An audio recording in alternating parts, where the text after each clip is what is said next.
Hello students. तो अपना आज का टॉपिक है क्लोनिंग साइट।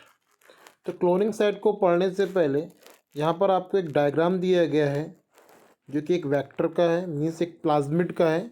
तो E coli plasmid cloning vector जो होता है, ठीक है, इसके बारे में हम थोड़ा सा पहले इस स्ट्रक्चर को हम याद कर लेते हैं, क्योंकि यहाँ पर जो एग्जांपल्स दिए जाएगा वो आपको इसी प्लाज्मिड के बारे में दिया जाएगा जिसका नाम है PBr322। ठीक है,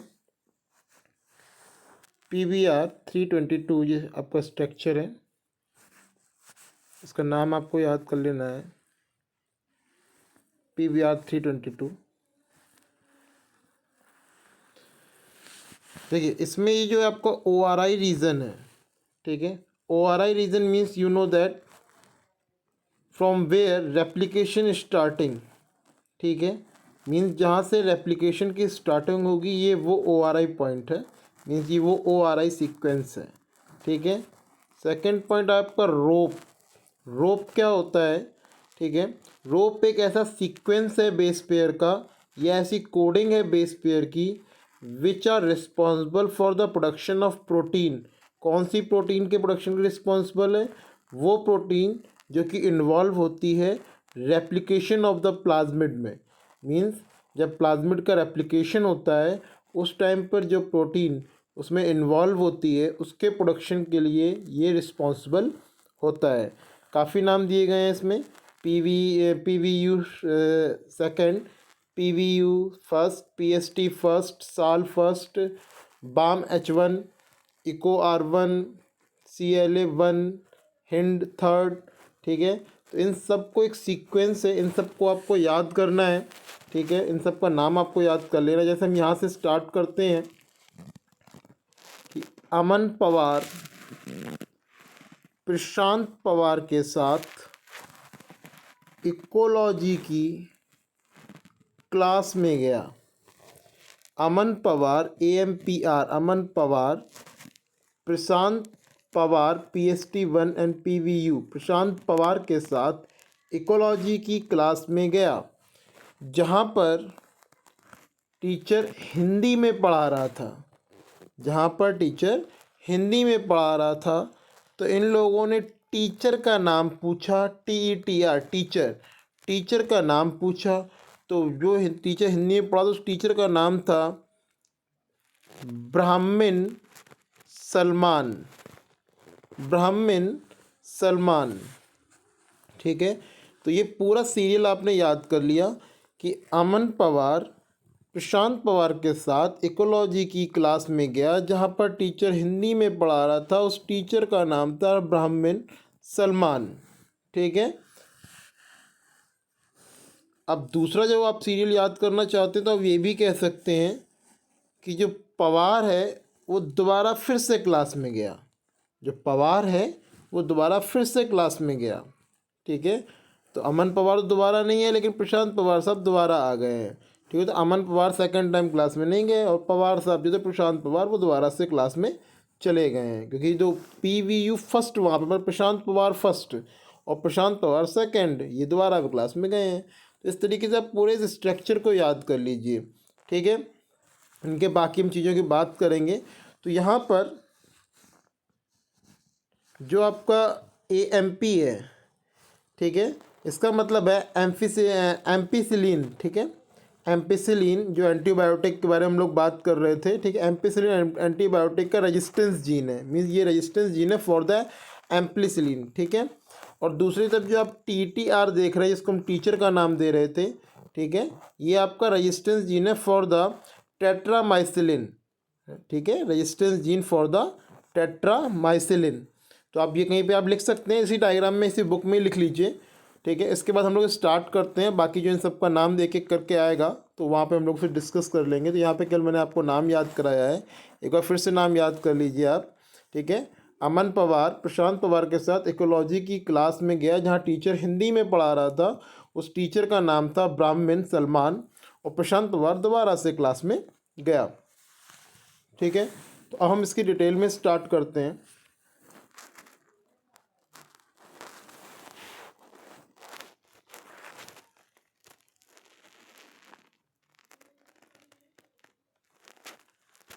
तो हम लोग स्टार्ट करना है क्लोनिंग साइट से। लास्ट वीडियो में मैंने आपको पढ़ा दिया था कि किस तरीके से हमारा सेलेक्टेबल मार्कर का यूज़ किया जाता है, ठीक है। अब हम लोग यहाँ से स्टार्ट करेंगे क्लोनिंग साइट, ठीक है। तो क्लोनिंग साइट क्या है? In order to link the alien DNA the vector needs to have very few या preferably single recognization sites for the commonly used restriction enzymes. Means जो है एलियन डीएनए को जोड़ने के लिए जनरली हम जो रेस्ट्रिक्शन एंजाइम्स यूज़ करते हैं, ठीक है। तो एलियन डीएनए को जोड़ने के लिए जनरली जो यूज़ होने वाले रेस्ट्रिक्शन एंजाइम्स होते हैं उनके लिए जो हम प्लाज्मिक वेक्टर्स यूज़ करते हैं, ठीक है, उन प्लाज्मिक वेक्टर्स में केवल एक ही रिकॉग्नाइजेशन साइट होनी चाहिए, ठीक है। एक रिकॉग्नाइजेशन साइट होगी तो उससे क्या फ़ायदा होगा? मीन्स उसको हम आसानी से जोड़ सकते हैं। समझिएगा इसका कहने का मतलब क्या है, उस पॉइंट को समझिएगा। मान लीजिए कि ये आपको एक वेक्टर का प्लाज्मिड है, ठीक है।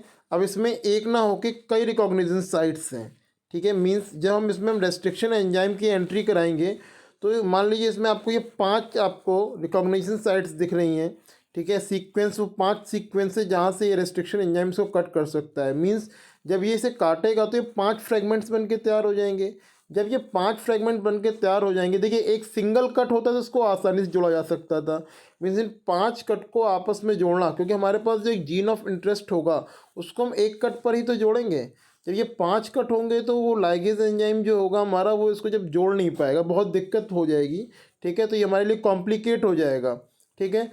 अगर हमारे पास एक ही रिकॉग्निशन साइट होगी तो मान लीजिए हमारा वेक्टर डीएनए है, ठीक है। अब एक साइड से अगर से ये कट कर देगा तो मीन्स हमारा ये किस टाइप का हो जाएगा? 1 मिनट। अगर इसको ये कट कर देगा तो हमारा दोबारा में जब इसने कट किया तो हमारा ये ओपन टाइप का बन जाएगा। मीन्स एक जगह से कट हो गया। अब यहाँ पर हम अपने जो हमारा जीन ऑफ इंटरेस्ट है उसको यहाँ में एंटर करा देंगे और लाइगेज एंजाइम की मदद से उसको यहाँ पर हम जोड़ देंगे इनके एंड्स को, ठीक है। तो हमारा जो रिकॉग्निशन साइट है वो एक ही होनी चाहिए जिससे कि ये आसानी से जुड़ सके। अगर एक से ज़्यादा रिकॉग्निशन साइट होंगी तो क्या होगा? जो रेस्ट्रिक्शन एंजाइम है वो इस डीएनए को, जो प्लाज्मिड डीएनए है हमारा, इसको कई फ्रेगमेंट्स में काट देगा, जिसके कारण जो होगा हमारा जीन की क्लोनिंग जो है वो कॉम्प्लिकेट प्रोसेस में कन्वर्ट हो जाएगी, ठीक है। क्योंकि जो एलियन जो आपका डीएनए है वो कहाँ पे जुड़ता है? रेस्ट्रिक्शन साइट पर ही तो जुड़ेगा। जहाँ पर उसे काटा है रेस्ट्रिक्शन एंजाइम ने वहाँ पर ये जुड़ेगा, ठीक है।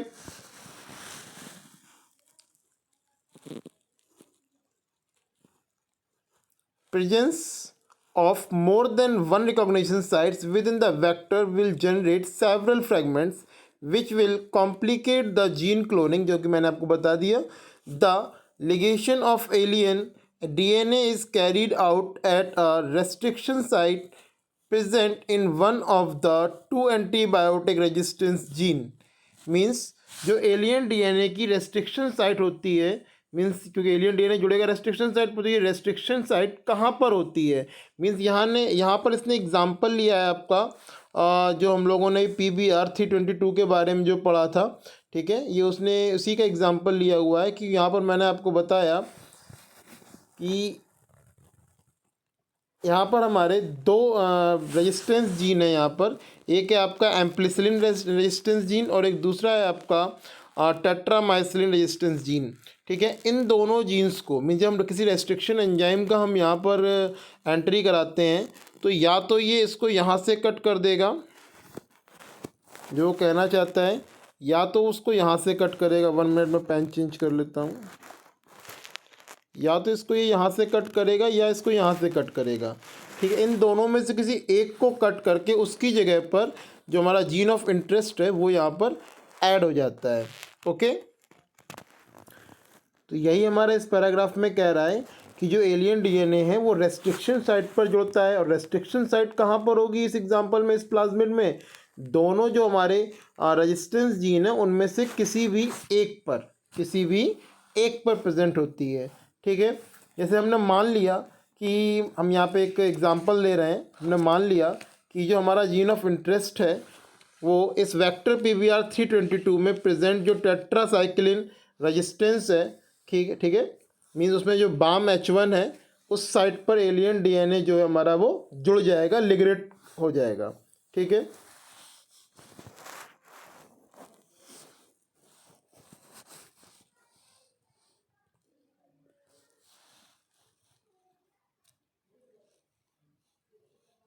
the ligation of alien DNA is carried out at a restriction site present in one of the two antibiotic resistance gene, means दोनों एंटीबायोटिक जो रेजिस्टेंस जीन है उनमें से किसी एक पर हमारा जो एलियन डीएनए है वो अटैच हो जाएगा।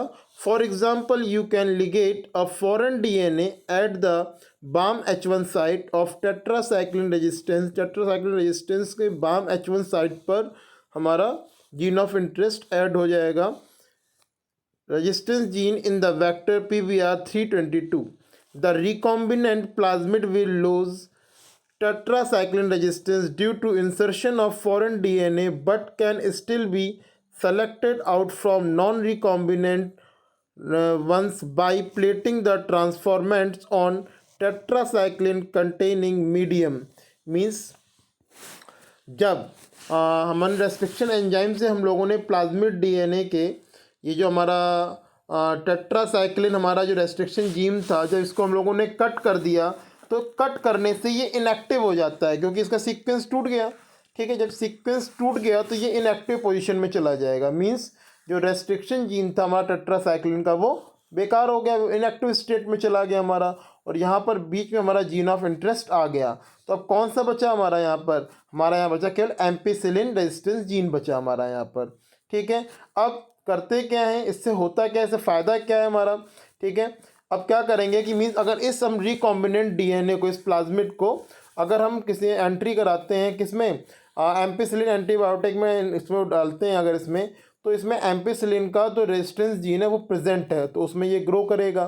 ठीक है, बट अगर इसी को हम एंट्री करा दें किसमें, टेट्रासाइक्लिन रेजिस्टेंस एंटीबायोटिक में, ठीक है, तो इसमें वो जीन तो हमारा इनएक्टिव हो चुका है तो वहाँ पर ये ग्रो नहीं कर पाएगा।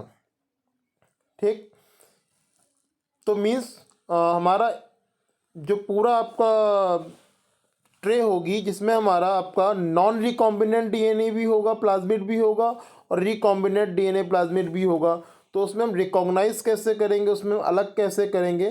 तो उसमें हम दो ट्रे रखते हैं, एक ट्रे में हम लोग रखते हैं एम्पिसिलिन और दूसरी ट्रे में हम रखते हैं टेट्रामाइसिलिन।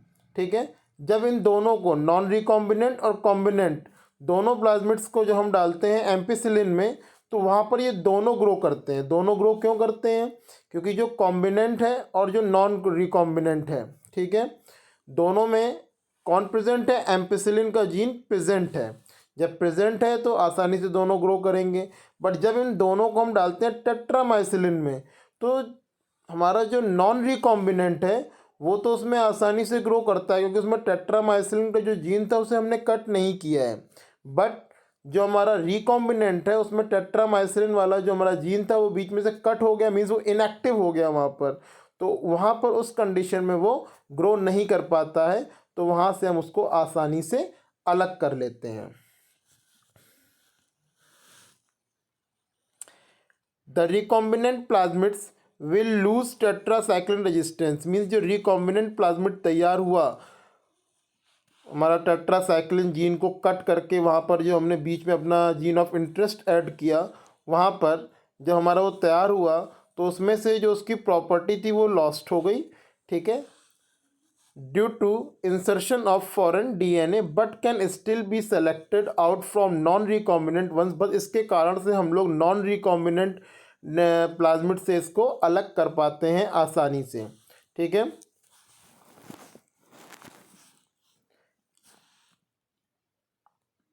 The transformants growing on ampicillin containing medium are then transformed on the medium containing tetracycline, means एक बार हम इसको ले जाते हैं किसमें, एम्फिसिलिन कंटेनिंग मीडियम में, और एक बार ले जाते हैं टेट्रासाइक्लिन कंटेनिंग मीडियम में। जब एम्फिसिलिन में ले जाते हैं तो दोनों ग्रो करते हैं क्योंकि दोनों के अंदर एम्फिसिलिन वाला जीन प्रेजेंट है, बट जब हम टेट्रामाइसिलिन में ले जाते हैं तो जो हमारा नॉन रिकॉम्बिनेंट डीएनए वाला प्लाज्मिड था वो क्या करेगा, अपने आप को ग्रो करेगा। बट जो रिकॉम्बिनेंट वाला था उसमें टेंट्रामाइसिलिन जीन जो था हमारा वो कट हो गया, वो इनएक्टिव स्टेट में पहुंच गया, तो वहाँ पर वो ग्रो नहीं करेगा। तो हम उसे रिकॉग्नाइज कर लेते हैं और वहाँ से उसको आसानी से अलग कर लेते हैं।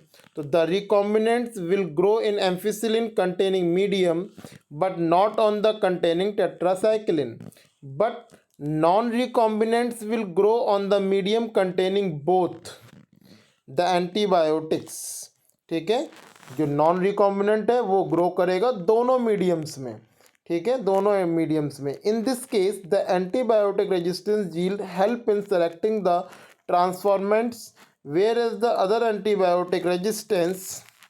कहने का मतलब जो यहाँ पर आपने एंटीबायोटिक जो जीन्स थे, हमारे रेजिस्टेंस जीन थे एंटीबायोटिक, वो हमें किस में हेल्प कर रहे हैं, रिकॉग्नाइज करने में, पहचानने में।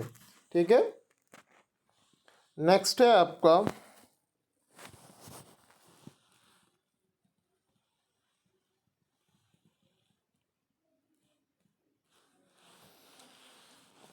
selection of recombinants due to inactivation of antibiotics is a cumbersome procedure because it requires simultaneous plating of two plates having different antibiotics।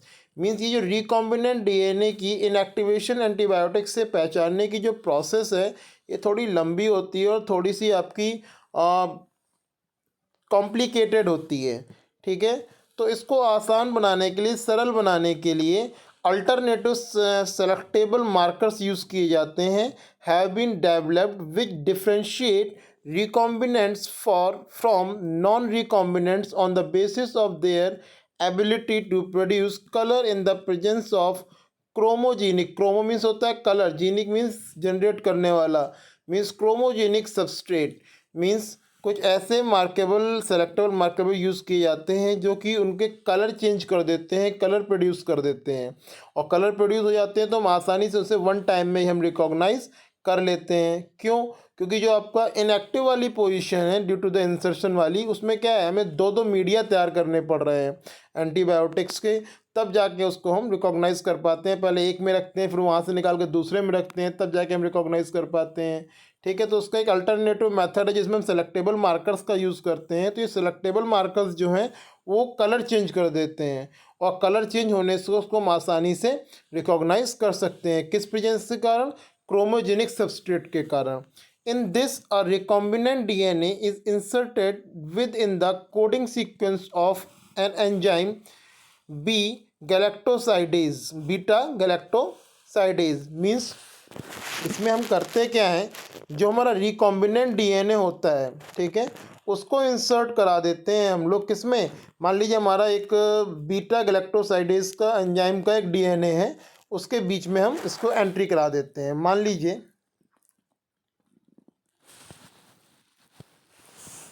लीजिए कि ये हमारा एक बीटा गैलेक्टोसाइडेज एंजाइम का डीएनए है।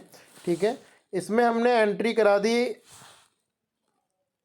अपने प्लाज्मिड के डीएनए की। ठीक है, इसमें एंट्री करा दी, बीच में एंट्री लगा दी हमने इसमें।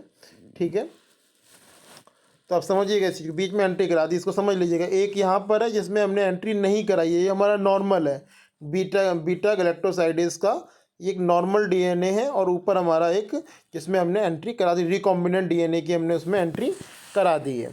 Okay, this result into inactivation of the gene for synthesis of this enzyme, which is referred to as an इंसर्नल inactivation।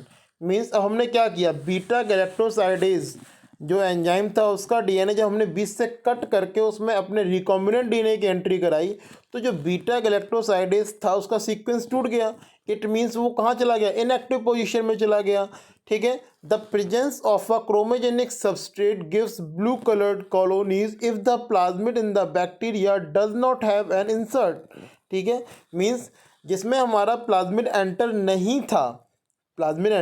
नहीं था, तो वहाँ पर क्रोमोजेनिक सब्सटेंस की प्रेजेंस के कारण जो कॉलोनी मिलेगी हमको वो ब्लू कलर दे रही होगी।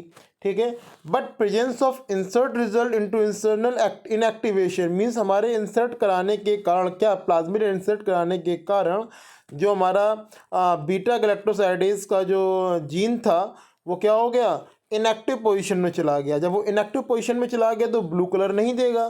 तो जो कॉलोनी हमें फाउंड होगी, the colony do not produce any colour, तो जो कॉलोनी हमें मिलेगी वो हमें वाइट कलर की मिलेगी, मीन्स वहाँ कोई कलर ही प्रेजेंट नहीं होगा। ठीक है, तो these are identified as recombinant colonies, mean जब कोई कलर नहीं होगा तो हम समझ जाएंगे कि ये हमारा रिकॉम्बिनेंट कॉलोनी है, आसानी से हम रिकॉग्नाइज कर लेंगे। ठीक है, इसीलिए क्योंकि इसमें कलर कौन सा आ रहा है, एक ब्लू कलर आ रहा है और वाइट कलर आ रहा है, तो इसको हम लोग बोलते हैं ब्लू वाइट स्क्रीनिंग। क्या बोलते हैं, ब्लू वाइट स्क्रीनिंग। ओके, तो बेटा इस वीडियो में इतना ही। नेक्स्ट वीडियो में हम लोग vectors for cloning genes in plants and animals start करेंगे। Thank you.